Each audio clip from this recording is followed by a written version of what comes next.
Good afternoon guys, welcome back tayo sa kusina ni Maren. This time magluluto tayo ng chicken wings part tinola. Isa sa Filipino authentic dish o isa sa mga pinaka-paborito rin nating mga Pinoy. Alam niyo naman pagka tinola, ang handa, sinabi natin ang magkakapamilya ay magkakasama. Lahat sila ay nasa lamesa at naghihintay upang ihahain ang masarap na chicken tinola. So guys, yan ang ating iluluto ngayon bilang ating dinner. Siyempre, bago natin iluto yan, ang natin ginagawa guys, siyempre ay inihahanda natin kung ano mga ingredients na isasama natin. Although, halos pare-parehas man ang sinasama natin.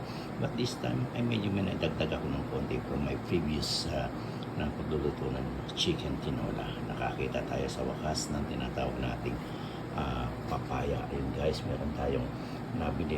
Konti ng papaya kilo natin siyempre. Ayaw naman natin ma-spoil yung ating niluluto dahil alam naman ng tinola, hindi masyadong masarap ng pagka-leftover. Kung meron man lang po leftover, dapat ika nga yung next meal lang doon pwede natin i-serve yun. But other more than that, the next meal, hindi na masarap na might be throw up na yon o hindi kaya ay hayaan na lang natin na huwag na natin kainin. So guys, ito ang ating magiging sangkap sa ating chicken wings tinola. Ito guys, meron tayong papaya. Ayun, hiniwa natin, kinubes natin.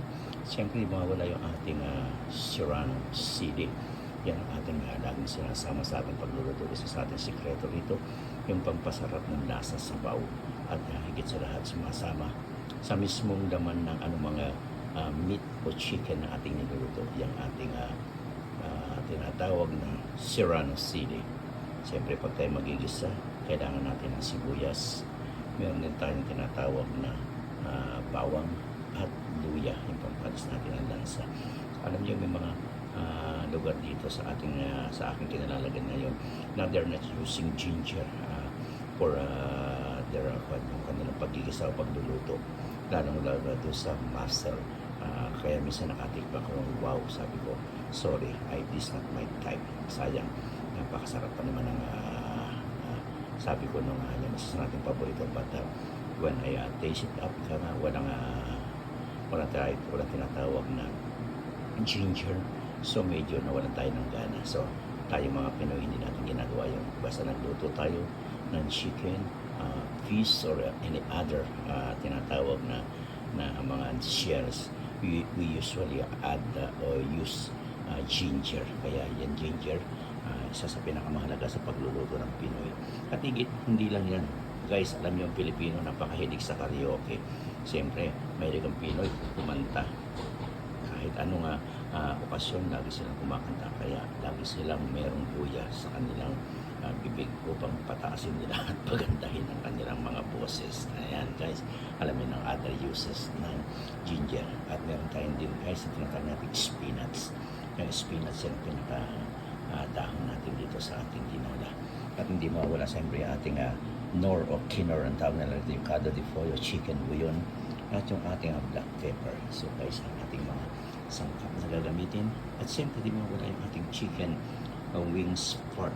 Ano ginawa natin ay medyo pinalambot natin konti, nilaga natin konti para pag sinangkot siya natin ay medyo madali na. All we have to do is just pagpa-brown na lang natin para tuloy-tuloy na ang pagdigisa natin o pagluluto ng ating chicken wings tinola.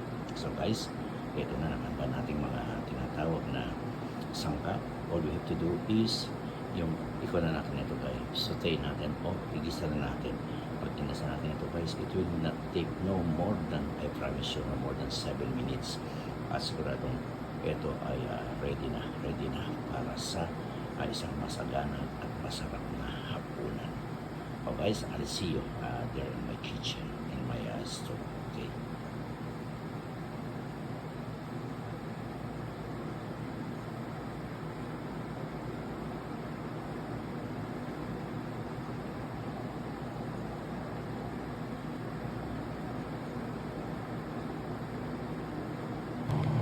Guys, ito ating unang gagawin. Siyempre, yung painit tayo ng mantika dun sa ating kawali. Yan, pinainit natin at nilagay na natin dito yung ating bawang, sibuyas at luya na gagamitin natin sa pagsasakutsa. So yan guys, pinainit natin ng konting mantika. Habang nagpapainit tayo ng mantika ay pinahanda na natin dito. Ayun yung ating chicken wings guys na pinalambot natin ng konti. Yung pinaglagaan niya, yun ang pinagagamitin natin pinakasabaw ng ating chicken wings sa parts tinola mamaya guys. So yun, don't go away. At ito sandali lang, medyo pag-init na yung ating tinatawag ng mantika ay umpisa na natin ang pag-igisa. So I think guys, pwede na tayo magsimula ng pag-igisa. So una natin ilalagay itong sibuyas, bawang, hanggang kasunod na yung luya. Ayan guys, nalagay natin na yung sibuyas at sinasangkot na natin. Pagkatapos natin yung sibuyas, ilalagay natin kasunod na kagad itong ating itong bawang niya. Itong pinaka-garlic. Ayan.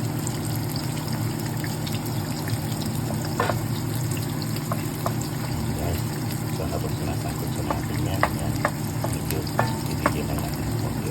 At nakikita nyo yung dito guys yan, parang hindi ma-overcook o hindi masunog din na itong bawang sibuyas. So ang ginawa natin guys, nagyan lang natin sa stove cooking, kaya medyo dinidin natin ang konti para maluto siya. At sa amoy pa lang ng bawang guys, wow, sasabihin mo, parang gusto na lang ulit tanang pamilya na sa lamay na dyan. Hindi ka mainit guys dahil saglit lang yan kung luluto natin ito dahil na yan. Dahil natin na i-prepare natin everything ang mga kailangan dito. So ngayon guys, since medyo parang okay na yung bawang sibuyas, ilalagay na natin yung itong luya o yung ginger guys.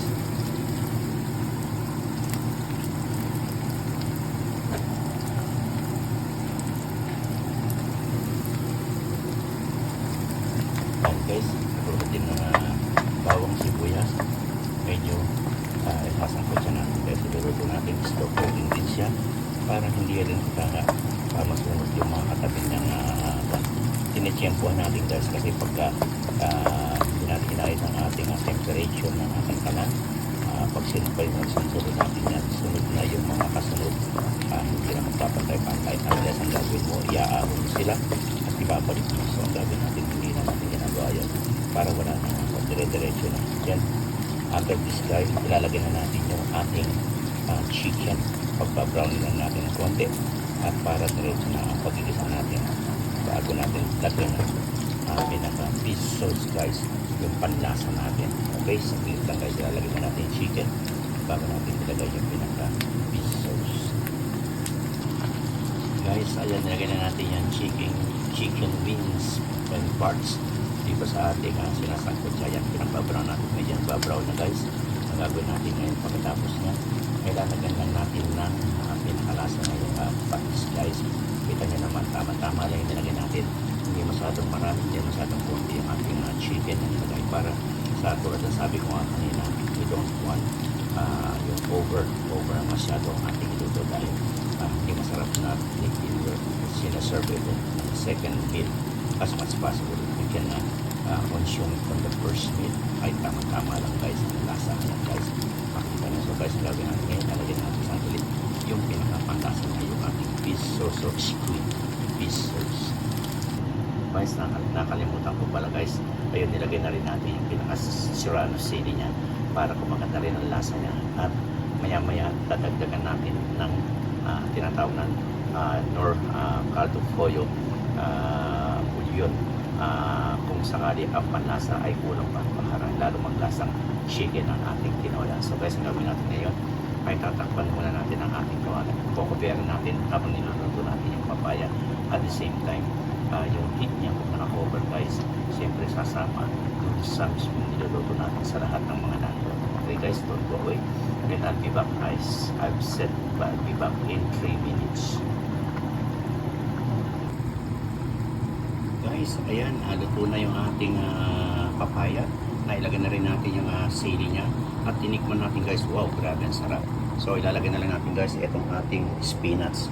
Pag nailagay natin itong spinach nito ay tatakpan na lang natin at yung pinaka tawag dito, yung init na lang ng pagkasara ng kawali, yun na lang ang magluluto sa spinach dahil ayaw natin ma-overcook ito.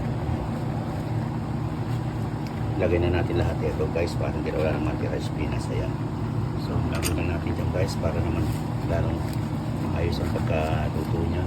Kukuha lang tayo ng konting sabaw at ilalagay natin sa babaw. Ayan, hindi na natin ilalagay sa ilalim yung spinas. Ayan.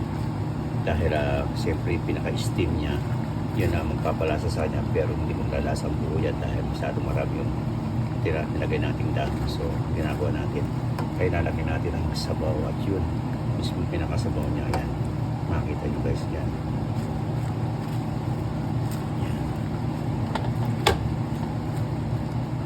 Ayan na guys, so gagawin natin ngayon dyan ay tatakpan na lang natin. Ito, tatakpan na lang natin. At maraming salamat guys sa inyong pag-watch ng ating pagluluto ng chicken wings part tinola. Ayan, inok natin karon guys at tinakpan natin yung heat niya mismo ang magluluto na ron sa spinas na yon. At dahil siyempre nakatakip siya, kaya okay na yung pinakako na yung hindi na kailangan nakapasang kalan upang maluto yung ating spinach. So guys, thank you again. I hope I see you sa premiere nito ating nilutong chicken wings part tinola. And I promise you, it's yummy, it's delicious, and sarap to the max. At sabi ko nga, katulad ng dati, pag niluto natin ito, tinarap natin dito sa ating lamesa, guys, huwag kayong lalapit, magkalapit-lapit dahil baka masipa nyo ang inyong katabi sa sobrang sarap. Okay guys, thank you. See you again later, and thank you very much. God bless. Okay.